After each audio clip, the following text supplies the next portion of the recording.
এটা অবধারিত ছিল যে বেগম জিয়া যেহেতু চলে গেছেন পরপারে বিএনপির চেয়ারপারসন, অর্থাৎ তার মৃত্যুর পরে তার একমাত্র ছেলে তারেক রহমান, যিনি বর্তমানে বিএনপির ভারপ্রাপ্ত চেয়ারম্যান, তিনিই যে দলের হাল ধরতে যাচ্ছেন। অর্থাৎ বিএনপির এখন আর তিনি ভারপ্রাপ্ত নন, তিনি ভারপ্রাপ্ত অর্থাৎ বিএনপির চেয়ারম্যান হতে যাচ্ছে, দলীয় প্রধান হতে যাচ্ছেন। সেটা ঘোষণার অপেক্ষা ছিল।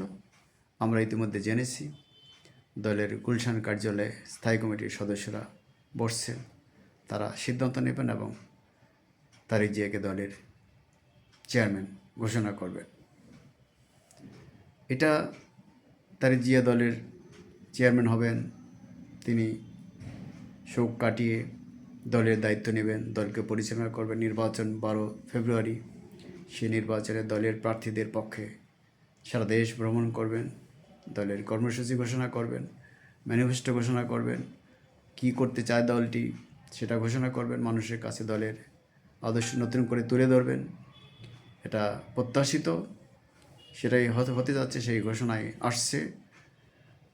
আমরা বা অনেকেই মনে করছেন যে আসন্ন নির্বাচনে বিএনপি জয়লাভ করবে, সরকার গঠন করবে, তারেক জিয়া সেই সরকারের নেতৃত্ব দেবেন, একটি ভালো সরকার হবে, একটি ভালো গণতন্ত্রের মাধ্যমে, একটি ভালো ভোটের মাধ্যমে দেশ এগিয়ে যাবে, দেশে শান্তি আসবে, এই প্রত্যাশা আমরা করতেই পারি।